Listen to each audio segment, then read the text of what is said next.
Hey guys, welcome back to the Bayside Fabrication YouTube channel. Well, I'm doing something pretty predictable right now. And I'm halfway done pulling this motor out. Fortunately, I've gotten really good at it. So I know exactly what to do, what the fastest way to do it is. I know all the tricks and tips, and you know, I can get this motor pulled out in just a couple minutes here. I shouldn't say a couple minutes. Let's say 2 hours start to finish, motor out, transaxle detached, engine on a engine stand. So not thrilled that I'm this efficient at it, but it's the way it goes. So just to show you some of the close-up carnage here. It's our windage tray. This is an oil pump. So I just wanted to show you guys exactly what happened. I mean, this one hurts me. I just put this in. This is $240. Completely toast. But you can see, guys, there's a wrist pin and a rod. Part of the block here. See, broke the air conditioning bracket. Actually punched a hole in the air conditioning compressor. You can see we got oil rings, we got compression rings here. Now I did look up and I did see the head does look like it has some marks in it, but there's no missing valves or anything. So I'm interested to see what the head looks like. I don't think I'll be able to reuse it. However, I'm sure the cams and stuff are okay. So maybe maybe that will be, you know, something I can use in a different application at some point. I'm kind of interested to see what the block looks like once it's all out of the car and everything. I mean, I know it's destroyed, but you know, once we get it all stripped down from the accessories, we'll check it out. But yep, motor's halfway out. I'm just gonna finish pulling this sucker.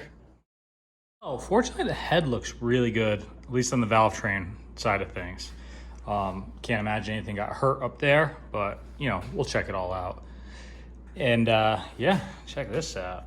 Whew, man, this did a number. Now, I actually think it's worse on this side.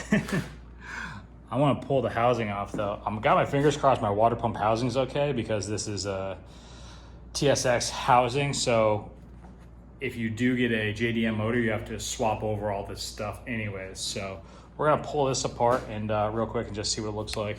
Well, there's metal in it.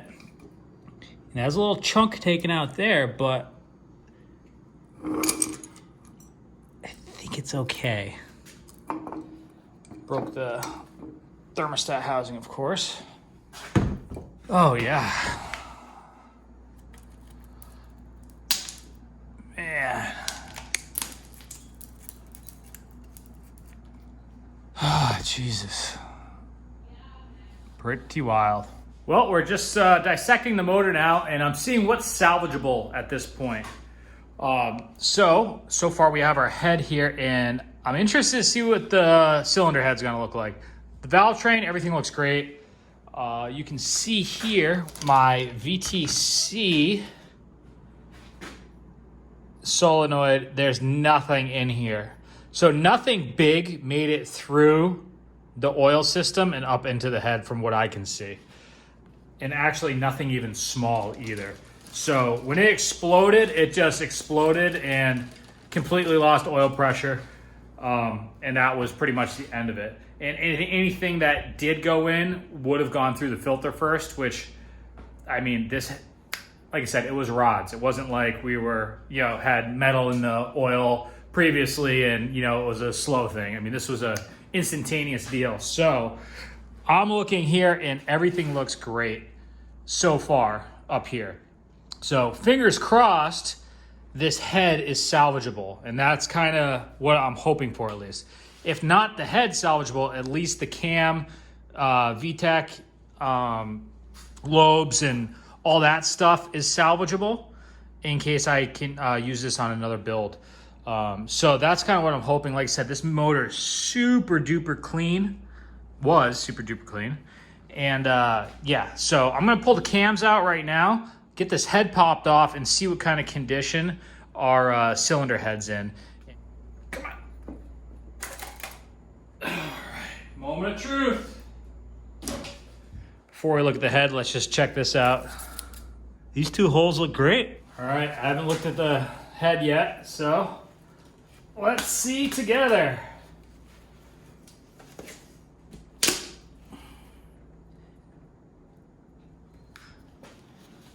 This valve's destroyed,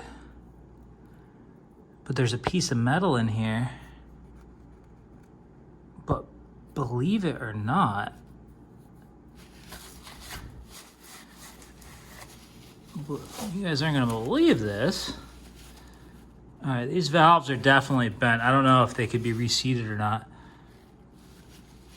But there's no real crazy damage here. I know this looks bad, but that's smooth. You know what I mean? Like there's a couple little pucker marks, but I wonder if we pop the valves out of this and see how the valve seats look. If this isn't salvageable. These two are fine, obviously. This one, you can see the smashed spark plug a little bit. Questionable. It's questionable, but I'm not sure this is a total loss. That one valve definitely got bent. So that's the only question mark here, really. But like all these, what appears to be like this mark right here, that's not bad. As in, you know, it's a little bit of a lip, but that's nothing that couldn't just be sanded out easily. All right, fellas, final piece of the puzzle here, just seeing what is salvageable and what is not. And I'm not gonna lie. There's the girdle. But I'm gonna level with you guys. I actually think the crank is okay. Now, check this out. I knocked him out real quick. But these rod bearings, all of them were in really good shape.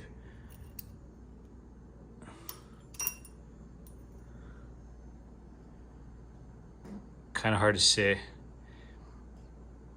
You know, this is also a motor with approximately 50,000 miles on it, but the rod bearings were good. So that tells us, you know, it's not like we knocked the rod bearings out and then that caused an issue. You know what I'm saying? So just kind of one of those triple things I'm checking to triple confirm that it was boost. And with all that being said, the crank actually might be okay. There is just a couple little marks on the counterweights here, but the actual journals themselves are in really good shape from what I can tell. And yeah, so we actually might have a salvageable crank. I highly doubt the crank bent. I mean, it certainly, obviously, had a lot of stress on it, but I mean, the weakest link was the rods, of course. So I don't imagine, you know, we would have a crank issue. We could certainly check it and, you know, or have it checked rather. But I'm going to hold on to this crank just as a backup, or in case I want to build a Frankenstein motor one day that's budget out of, you know, destroyed parts that I have. But yeah, I think this this crank is actually salvageable. So that's good news, I suppose. Well, she's destined for the scrap bin. R.I.P., friend. I wish we had more time together. Like, maybe even 15 minutes more would have been cool. Or 2. Or like, maybe even just finish the pull would have been cool. But no. No. He had to explode. About 5,000 RPM. Really, this video is going to be coming up with a game plan of how we're going to move forward and what we're going to do. Obviously, what we're doing is not working.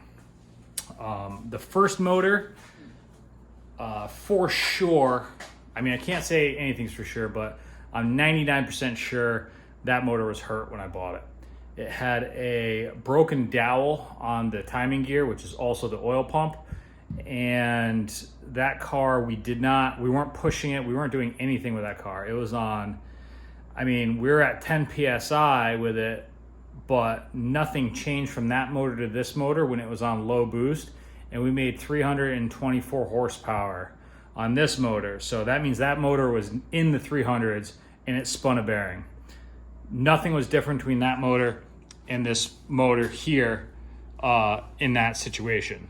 So I hope that makes sense to you guys. But essentially what I'm saying is it was 10 PSI, it was running low 300 horsepower, 280 something foot-pounds of torque, and it spun a rod bearing. So I'm pretty sure that was just a really high mileage motor that was already hurt with an oiling issue.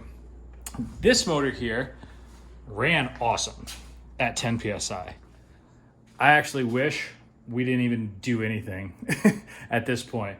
It was fun. At 10 PSI, I probably put, I don't know, maybe 50, 60 miles on this motor, just driving around town and stuff before we went to the dyno. It was one of those situations where Luke was leaving for a month. So I was like, dude, let's throw it on the dyno. It's turned up. Things running awesome. Everything was good. You know, I got my fan sorted out, and, you know, I mean, I was just getting the AC going and just kind of getting everything going. And I was like, oh, let's throw it on the dyno. Let's throw some VTEC on it and play with VCT gear and just see if we can just make a little more jam and, you know, have some fun with it. And it just made way too much boost, guys. I think ultimately it was a combination of a 4-port boost controller, which is extremely touchy.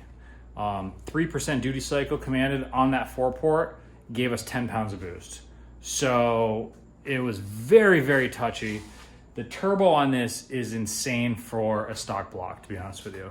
So my idea with this motor originally was to just get all the systems going, everything set up with this big turbo on it, and then once we knew it ran and everything, pull this motor out, put my built block in, and then go from there. But I mean, just seeing how this turbo reacts and everything, I'm having serious doubts that that's even a smart move to do.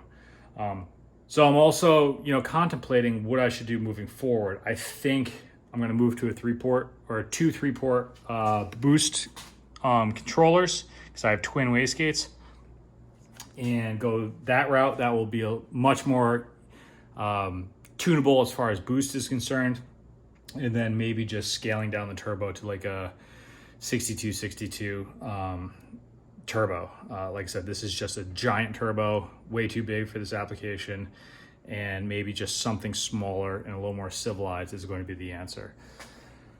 And then, you know, buy a JDM motor, keep it 400 horsepower, enjoy the car, blah, blah, blah. Or I do have a built motor that's rated for 900 horsepower sitting in a box right there. Now, with that being said, I still think this turbo is too big for that setup. So just so you guys are aware, this is the same exact turbo that Kyle has on his orange NSX. And he made, I mean, that's a 1,000 horsepower car. Does wheelies, 8-second quarter miles. There's no way this transaxle is going to survive anything like that, in my opinion. So I think I just got a little bit big for my britches with the idea of having a competitor to that car, because essentially that's what I was thinking. I'd be like, dude, I want a 911 that can run with Kyle's NSX. That would be cool. So that was kind of my thought. He's local to me, lives an hour away, and we're pals and stuff. You know what I mean? So I just thought it'd be funny to kind of, you know, try to go that route. But the reality is creeping in that's big boy stuff, man, that I can't live in that world. You know, I want a nice street car with air conditioning, full interior, maybe a roll bar or something down the road, but nothing crazy. And, you know, going that route is insane. So I guess with all that being said, I have two options: JDM motor, low horsepower, or risk it, because I feel like I'm risking it at this point, throwing in my $4,000 built block, and then I don't have to worry about horsepower limitations. And I can take the smaller turbo that I'm gonna buy and run it up to whatever I want, really. So if we want to run 600 horsepower through this car, we can. If we want to keep it around 4 or 5, we can. We can have a switch.